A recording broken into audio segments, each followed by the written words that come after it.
আপনি একটু ব্যাখ্যা করবেন যে কোন দিকটা আসলে খুব গুরুত্বপূর্ণ। আমার কাছে যদি ব্যক্তিগতভাবে, তার আগে একটু জাহিদ ভাই একটা কথা বিনয়ের সাথে আমি একটু জবাব দিই, যে বলল যে আওয়ামী লীগ জামাত আন্দোলন করেছে। আন্দোলন করেছে বলিনি, নির্বাচন করেছে এরশাদের সাথে 86-তে। হ্যাঁ, নির্বাচন করেছে। তারপরে এরশাদ বিরোধী আন্দোলন যখন হয়, 3 দলীয় জোট যখন বানায়, সেখানেও জামাত ছিল ওই আন্দোলনে। সেটা পরে কিন্তু নির্বাচন করেছে। বেইমানি 86-র বেইমান, বেইমান। আবার যখন 3 দল জোট করলো আন্দোলন করার জন্য, তখন কিন্তু আওয়ামী লীগ বিএনপি দুইজনই জামাতকে সাথে নিছে। কোনোভাবে নেওয়া উচিত না স্বাধীনতা বিরোধী শক্তিকে, আমি মনে করি। যেহেতু এই অভিযোগ তাদের বিরুদ্ধে আছে, তারাই করেন। তা আমি তার সাথে জোট করলাম, মানে আন্দোলনের সময় তাকে আমার প্রয়োজন ছিল, ভালো লাগছিল। আবার কিন্তু তাকে মন্ত্রণালয় পর্যন্ত দেওয়া হয়েছে, সেটাও আমার ভালো লাগছিল। তা আপনি যদি জামাতকে ডিসলাইকই করেন স্বাধীনতা বিরোধী শক্তির, কখনোই আপনি তাকে অ্যাকসেপ্ট করতে পারবেন না, কোনোভাবে আপনি তাকে নিতে পারবেন না। সুতরাং জামাত যেহেতু আইসোলেটেড, কেউ তার এখন বলবে জামাতের ট্যাগ লাগাবে আমাকে, আমি কিন্তু লজিক দিচ্ছি। আপনি যদি জামাতকে নিয়ে আন্দোলন করতে পারেন তখন ভালো লাগে।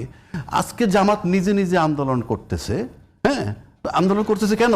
জামাত তখন ভাবতেছেই সে সেকেন্ড দল, সে তো সেকেন্ড দল। 1 2 জামাত যেমন বলতেছে, কেউ কেউ বলতেছে পিআর পদ্ধতি নিয়ে সে যেটা আসছে সেটা একটা চাপে রাখছে, তর্কের খাতে আমি তাই ধরে নিলাম। কিন্তু জামাত আজকে যে জায়গাটা আছে, সে যদি কালকে পিআর পদ্ধতি বাদ দিয়া বিএনপির সাথে কম্প্রোমাইজ করে কোনো সিট নেয়, 40টা সিট নিল, কথার কথা বলছি, তর্কের খাতিরে, তাহলে তো গণতন্ত্র থাকলো না, আতাতের রাজনীতি হইলো, বিট্রিয়ার টু দ্য পিপল। 2 দল মিলে জনগণের সাথে বিট্রে করা দাঁড়াবে। এটা না, বিশেষ সময় চলছে এখন, যেটা জাতীয় নো, এখন তো বিরোধী দল সেই হবে। সেই বিরোধী দল যদি আপনি সিট ছেড়ে দেন, আমি ডামি তামাশা নয় তো। জামাতের রাজনীতি থাকবে না, বিএনপির রাজনীতি গ্রহণযোগ্য হবে না। কেন হবে না? যে তুমি তাকে সিট ছেড়ে দিয়ে বিরোধী দল বানিয়েছো। জামাত পিআর পদ্ধতি থেকে সইরা চাপে রেখে কিছু সিট নিয়ে পার্লামেন্টে গেছে, টোটালটা জনগণের সাথে বিট্রেরে সামিল হবে বলে আমি মনে করি। এখন বাকি হিসাব পরে। আরেকটা কথা আপনাকে বলি, নির্বাচন কমিশন যে নির্বাচনটা তফসিল দিবে আজকে আমরা দেখলাম।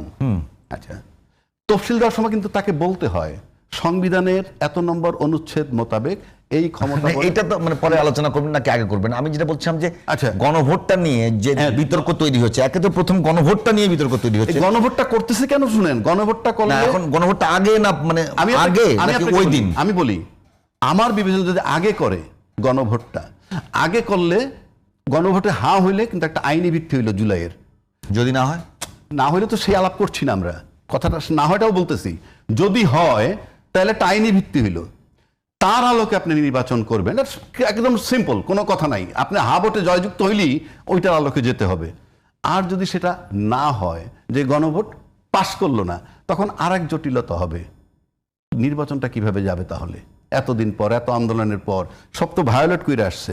সাংবিধানিক যে রুলস অ্যান্ড রেগুলেশন ছিল সব কিন্তু ভায়োলেশন হয়ে গেছে, সব ভায়োলেশন হয়ে গেছে। আপনি এটা মিলাবেন কিভাবে? এক জোড়াতালি ছাড়া, গোজামিল ছাড়া একটা রাষ্ট্র আপনি জোড়াতালি গোজামিল দিয়ে চালাবেন? পারবেন না। সুতরাং আরেক জটিলতা হবে, জটিল থেকে জটিলতর হচ্ছে সামনের পরিস্থিতি। আমরা কিন্তু সেই ব্যাখ্যাটা দিচ্ছি। অনেকে বলে না আমরা জটিল করি, আলোচনায় ডাকছেন তাই বলছি, শুনলে শুনবেন, না শুনলে না শুনবেন। আমি একটু কথা বলি, আপনার কথা যদি আমি ভুল না বুঝে থাকি, গণভোটটা যদি আগে হয়, জি, সেক্ষেত্রে নির্বাচন নিয়ে শঙ্কা তৈরি হচ্ছে। সংখ্যা তৈরি হচ্ছে না। না, আমি আপনার গণভোট হ্যাঁ হলে, না হ্যাঁ হলে নির্বাচন করতে পারবেন, না হলে ওইটার আলোকে, আর না হলে জটিল হবে, নির্বাচন নিয়ে শঙ্কা তৈরি হচ্ছে। অবশ্যই আপনি কিভাবে তফসিল দিবেন? প্রশ্ন হলো পুরো গণভোটের যে প্রক্রিয়া, এটা নিয়েই তো বিএনপির সবগুলো জায়গাতে তাদের অভিযোগ।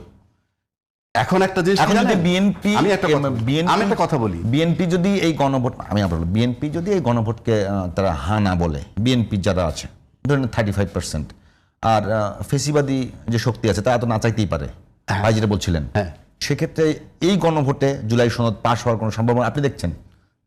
আপনি তো, আমার কাছে মনে হয় যে বিএনপি আর পতিত সরকার যদি ধরেন যাদের, তাদের ভোট যদি আপনি এইদিকে নিয়ে যান, আরেকটা দলের কথা কিন্তু আপনি বলতেছেন না, আপনি নিজেই সন্দিহান তারা কোথায় ভোট দিবে। তো ধরেন জামাত দিল ওদেরকে, জামাত এবং এনসিপি হাতে ভোট দিল, সাধারণ জনগণটা আপনার কাছে কি মনে হয় কোথায় যাবে? সাধারণ জনগণ কি এই দুই দলের মধ্যে নাই? সাধারণ জনগণ দলে থাকবে কেন? দল যারা নন, দলের বাইরে যারা, দলের বাইরের ভোট তো আপনি ভ্রাম্যমান ভোটারের কথা বলছেন? ইয়েস, ফ্লোটিং ভোট, যারা নির্দলীয়, কোনো দল করে না। ওকে, নির্দলীয় ভোট কত পার্সেন্ট? না, সেটা কোথায় যাবে? ধরলাম হাত দিকে গেছে, উইন করবে। উইন করবে কি? লিখে রাখেন উইন করবে।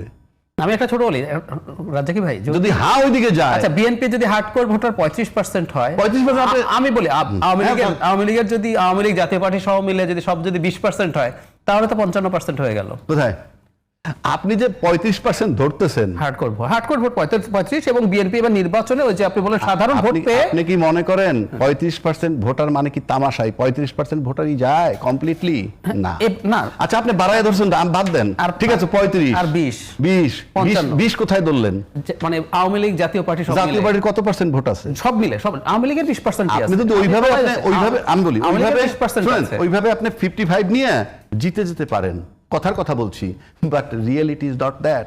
আচ্ছা আমি আপনার এটা নিলাম যে যদি আমরা এটা কিন্তু হাইপোথিসিস, নির্বাচনের hypothesis। মানে ভাই একটু আপনি বলেন যে নির্বাচনের আগে মানে নির্বাচনের দিনের আগে জাতীয় নির্বাচনের দিন যদি গণভোট হয় সেক্ষেত্রে জাতীয় নির্বাচন নিশ্চিত হয়ে যাবে, আর যদি আগে হয় সেক্ষেত্রে একটা অপশন থাকে নির্বাচন না হওয়ার।